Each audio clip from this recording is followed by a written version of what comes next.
Welcome to the Corporate Venturing Insider Series, where I interview top practitioners in the CVC world and learn with you the best practices and golden nuggets that they have accumulated over their career. In this episode, we will be learning from Dom-Soo Kim, CEO of NG Technology Ventures. Dom-Soo, could you take a few minutes to share your story and how you got to where you are today? It's a little bit of a long story into my journey into corporate venture because it wasn't a sudden entry. It was more gradual.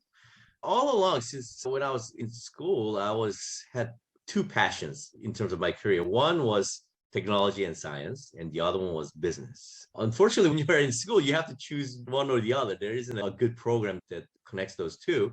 So I started on the engineering side. So I did get a PhD in electrical engineering. I was studying mostly on compound semiconductor devices. So I'm a little bit of a physicist and device engineer.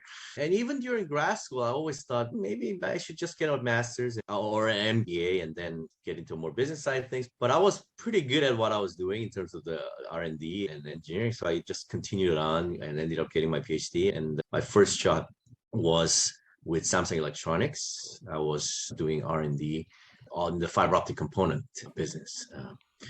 But what really transformed my career was in 2001 when the whole fiber optic market crashed.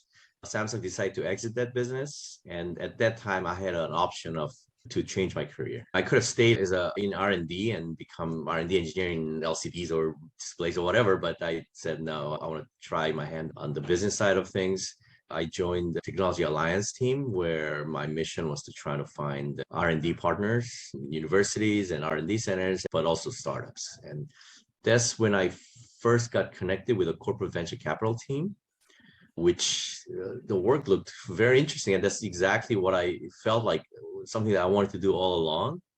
It did take a couple of years of convincing the head of the venture team to take me on, but he eventually did, fortunately. And then he took quite a bit of risk because everybody else in the team had some background, but I was the only guy who had just technology background. But he did send me to a crash 6-week MBA course, and then I learned a lot on the job.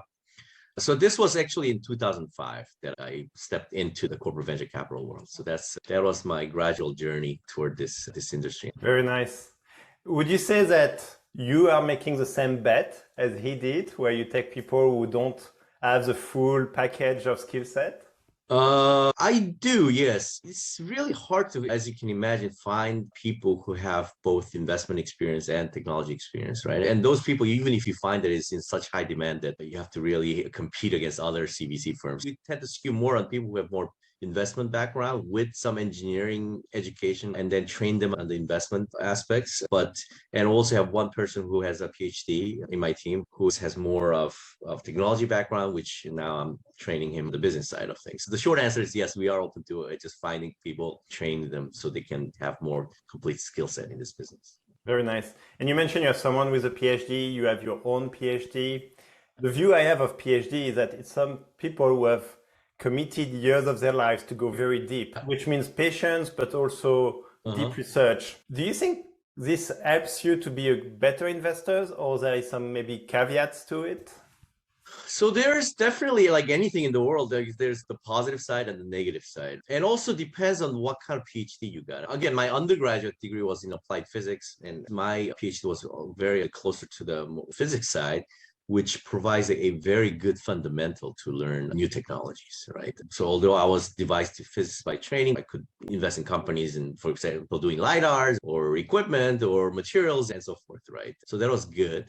So again, if you want a science training, it's important to have a good grasp of the fundamentals. The negative side of coming from the technology side is when you try to evaluate investment, you tend to focus too much on the technology. I learned through the years that, technology is just one piece of the puzzle or one leg of the stool, right? There are other aspects that are equally, if not more important for a business to succeed. So you shouldn't just invest in a company just based on the technology, right? So that's as you gain experience, you learn those things, right? I like the analogy of a leg of a stool, because if you miss a leg, you will fall. But it's not the only thing you need to look at. Exactly. And if I remember, you graduated in California. But did you go back to Korea at some point for Samsung or LG, or it was always in the Yeah, US? I did go back and forth. So again, that's where it comes in. I've experienced both Korean culture and California. Actually, my undergrad was in California. I did at Caltech, and then PhD was the East Coast at Princeton. But after that, when I joined Samsung Electronics, I went back to Korea and lived there for about 13 years. So I did start out my corporate venture capital career in Korea. If you have to be at the center of the venture capital world, you have to come to Silicon Valley. So I made a decision to come out here late '09. So I've already been here more than 12 years. That's amazing. So tell us about your first year, building the team, building the process, building the pipeline. Yeah, the first day of work, I show up. It was just myself. Fortunately, I did negotiate what kind of structure I wanted before joining. So I wanted a dedicated fund structure, not out of the balance sheet, and all that. And of course, the LG also consulted external lawyers to structure how it needs to be structured, and then I agreed to that. So that was in place. The difficult part once after joining was building the team. First thing I did was reach out to my network, people that I co-invested in the past who I knew that they were looking for a new opportunity, frustrated with their current job. And so I reached out to them and talked to them, convinced them. And that's how I recruited my managing directors, for example, right? It's all people that I knew. So it was a bit easy decision for me, right? Because I went out after people I knew and I liked. So that became the core team, and then built everything else around it. One thing I also made sure is I also hired people who shared my same values, people who want to be good people in general, not somebody who's overly aggressive or who have no respect for others. You have to have a lot of respect for the entrepreneurs. They are doing all the heavy lifting. And that kind of determined our culture. And then people who hired afterwards, they just molded into culture. Very nice. What would be the KPI, or what is a KPI you place on the business development team? This is a moving target. As you start to mature, then you can be more and more ambitious for the business development team. Yeah. Before talking KPIs, I think business development team has multiple roles, right? Business development, of course, is one role. Another role they have is managing RLPs, right? The business units, understand what their strategy and which areas to invest. Because unless we understand what the people in Korea, you cannot send them the right deals. So that's another role they have.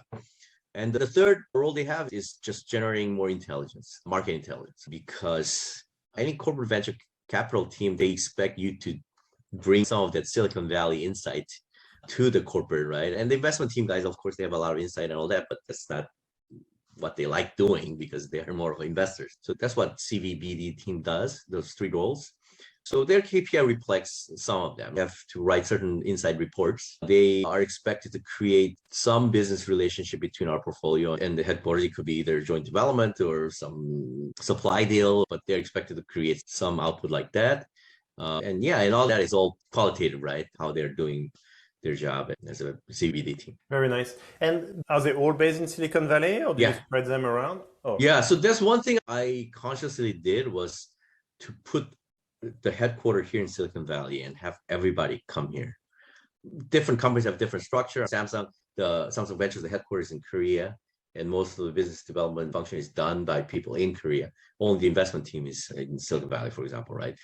There are positive and negative sides of both structure, right? But I really felt having very good interaction between the business development team and the investment team is very important, right? I mean, because they come from different backgrounds. So unless they're together and interacting daily, it's really hard to bridge the gap. I mean, the guy in Korea lived in Korea all their life, even though they might be interested in venture capital and startup, and Silicon Valley culture, is hard for them to understand what goes on here. And so that's why I made that decision that everybody should be located here. But we are considering opening up other offices, right? Obviously, by being here, we have good coverage of the US, but eventually we will need to consider opening up an office in Israel and in Europe, for example. We have two offices, one in San Jose, one in Boston, going to open one in Bangalore. So it's something you want to take your time to make decisions. You want to be really intentional. Many people comment that a CVC is only a CVC if it has survived a change of CEO. What's your view? There's definitely some of that. Again, every CEO, especially the incoming CEO, if somebody new, he doesn't understand what the role of the CVC is, and it creates a lot of tension. And by the time you finally educate a new person and he's now fully understands the value of CVC, then he might be replaced again. So that can make things really hard. I think what allows you to survive through the changes is basically building a solid track record. So if you have showed financial gain, then that just checks the box. Okay, you're making money, you're not losing money, right? Not every deal that you make will result in some strategic value, but if you have some cases where you can show that wow, we invested in this company and they did this and this with our business units, right? If you have those two track records, then the discussion becomes a lot easier, because at the end of the day, they see less risk with what you do because you're not losing money, right? And you're creating some value. So the argument becomes a lot easier. Right? Actually, they are not going to say you're investing money. They will start saying you're spending money. Yeah, exactly. And there's huge difference between those two, as we all know. But fortunately for me, for LG, because of how LG is governed by the chairman's office, which is actually our current chairman is quite young. He's 40, so he's gonna probably run the LG group for another 30 years, which provides a very good continuity for many years to come. So that's another aspect that is quite fortunate. I think it's actually very special. And you can have a long-term view because it's going to be there for the next 30 years. So I want to talk about two things. One is a value add to the mothership, and you just touched a little bit about showing the learning and so on. And then the value to entrepreneurs afterwards. How do you visualize, how do you make it very tangible that you're bringing strategic learnings, insights back to the mothership, and why do you do it? So there are multiple things that the mothership wants out of CVC, right? And some things you can provide sooner than later. Again, I already mentioned that Silicon Valley insight that they're looking for. It's really important to communicate that. As you go out and meet other VCs and entrepreneurs, there are certain things that you learn that is not on the newspapers. If you relay those information, that's appreciated and they do see the value in that. And that's something that you can do from day one. Obviously, the other value, which is hard to show, is try to show value from your portfolio companies. That takes quite a bit of time, right? You invest in a company and sometimes the direction of the company pivots or something is different from what you're looking for and all that. You really have to manage expectations very well. You have to let them know, look, this is a venture business, right? For example, not every deal that we invest is going to make money. Most of them actually will fail, but those will cover all the losses and your fund will make money. Same thing with strategic benefit. Not every company that we invest may end up with strategic benefit. If we can come up with a few that does end up in very synergistic relationship with the mothership, then that's a big plus and the impact is very big, right? So you have to set that expectation with the people. In that case, you're not scrutinized for every deal. And that's also probably why you said a quarter of your team being the CVBD really is important. Of course. Again, I can't stress enough, you do need a dedicated CVBD team, because if you hire good investment professionals, that's their passion. They want to do investment. They don't want to spend a lot of time communicating with headquarters and convincing them all that. When CVBD team does that, that just makes the investment professional focus on what they do best, which is investment. So it's very important. And you do need a very regular conversation with people at mothership, because again, it's very hard for them to understand what you're doing out here in Silicon Valley. So communication is very important. So let me put a little test on what you just described. Do you require some kind of immediate synergy with the company you plan to invest? By immediate, I don't mean on day two, but within a few months, you know it's going to have synergy. Or sometimes you make the bet that it's not going to be now, but I expect in 2-3 years it will bring value. Realistically, you need to do both. So you do need a few companies that start working with the mothership relatively soon, because that's what people are looking for, right? But if you're just doing just those kind of deals, then you're going to miss out in some of the bigger future opportunities. So you do need that balance. Sometimes people at headquarters might not see the value, but you have to be able to tell them, look, for the long term, this is a good bet. This is what's hot in Silicon Valley these days. Just trust us, and hopefully a few years down the road, you'll see the value of this company. So you need both. That's the short answer. Yeah, that makes a lot of sense. Talking of that, when you make decision, I'm assuming you don't need a business group champion as a consequence, because you can tell them we don't need to. But is all the investment committee you and your core team, or do you have people from LG that also Yeah. are part of the investment Yeah. committee? Investment committee is all my team, all in Silicon Valley, managing directors for myself. But for strategic deals, we do ask for the business unit's consent, saying that, yes, this is a technology area that we are interested in, and we can imagine working with this company in the future, right? We are an investment team. We understand what's a good investment. They understand what's a good strategic value, right? It's not us deciding. So we do need that endorsement for strategic deals. But on the other hand, for more longer term benefit investments, we work with the holding company strategy team, and they're very flexible. They allow us to do all sorts of deals, right? Because they want to explore, they want to learn things. So we have that pocket of money that is very helpful for us. The way I like to describe it is we should act as if we need the approval of the business group. We shouldn't need one, but we act if we did. This way you create the right intimacy. Exactly. Yep. As I said, you always have to keep your LPs happy. That's no matter what business you're in, whether they have this decision-making power or not, you just have to work with them. Now let's talk about the most important stakeholder and how you add value to them, which is the entrepreneurs you bet on. How do you construct value add to them? Yeah. So obviously, the most low-hanging fruit is try to help them get engaged with people within LG in a win-win type of relationship. And a lot of companies do expect that from us. And then that's also many cases part of the reason why they decide to take our money. So again, that's what the role of the business development team does, and that's very important. But also, there are all these little things here and there that people don't expect, that the help that you can provide. Just because I've been doing this for long enough, there are other investors that we could introduce to the company, and when they need to hire somebody, I might know somebody who can fill that position. And just a lot of times, general advice is always also very appreciated, especially in terms of working with big companies, not just LG. I have portfolio companies who worked with both LG, Samsung, all our competitors, right? And that happens. That's it. But you have to be supportive of that. You gotta, just because we invest, you can't tell them, oh, don't work with our competitors, right? And that's just not a model that works. The company is not going to succeed, and also that's going to damage your reputation. So your reputation would be gone so fast. Yeah. So you tell them, look, I think big companies, if you're going to talk to Samsung, maybe you want to approach it this way or whatever, right? Or if you have multiple customers that they are dealing with, and you tell them, oh, look, you want to create this kind of competitive tension that will get a lot of their attention, right? So for example, I tell them straightforward, don't just work with LG, right? Talk with multiple people, because that way you'll also get more attention from LG, because they know you're talking to multiple people. It's always appreciated. Yeah. In a way, many of what you described as value add is what a very good financial VC would bring. Another area you've mentioned earlier, but I think it's true also here, is the value you bring as a board member. Can you talk us through the value you bring and whether it's different whether you're an observer or a full board member? There is quite a bit of difference between observer and a full member. Of course, observer can also contribute a lot to the company. But if you're a board member, you have to make decisions in a lot of different things, stock options or next round of financing, when to do it, how big to do it, all that, right? And you're constantly talking about those kind of things that normally board observers wouldn't participate in those kind of discussions, right? So as a corporate venture capital, in most cases, I feel observers is enough.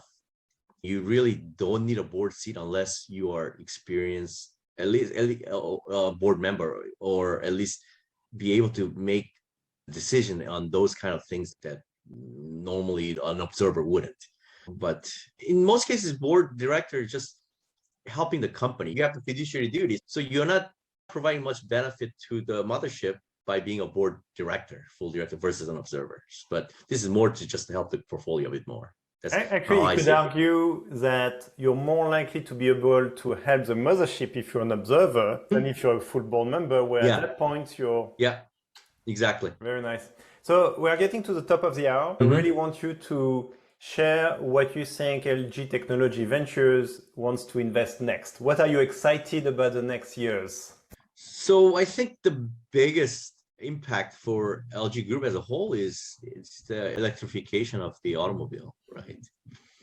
LG Energy Solution is a top 2 manufacturer of lithium-ion batteries in the world, and outside China, they're number 1. And probably most auto OEMs are working with LG. So again, it's a and huge market, and it's going to be even bigger with a lot of impact. And it's not just batteries, right? The whole ecosystem around it is just going to be transformed. Everything from materials to cell manufacturing to battery management to electric motors and safety and informatics and all that. So there's a lot of interesting things to look at, and we've been quite active on that sector, and we're constantly looking at the investment on everything that has to do with the electrification of mobility. I think second area that I've started to look more starting last year is things around metaverse. It's a very overused term, and everybody doesn't have a good grasp of what really metaverse is or how it'll become. But I do see that it's going to be a big part of how people spend their time. Obviously, gaming transformed how people spend their time. If you look at my son, he spends most of his free time playing games, and that's a huge impact, right? I think metaverse will become a big part of how people spend their time, which creates a lot of opportunities in terms of marketing, social network, maybe even tourism, right? Before going to Paris, you might want to check it out in the metaverse, right? Or a replication of city, for example. So I do see that coming eventually. It's going to take a bit longer than people realize. People's habits don't change quickly, but I do see that becoming a part of life. So we invested in companies like Sandbox, and also investing in a bunch of content creation companies in the metaverse like Wave and Amaze VR and so forth. So that's an area that I think is worth looking at. And there is no doubt that startups will be the ones that create these innovations in new business model and use case. Especially metaverse, I expect to be a lot more decentralized. A lot of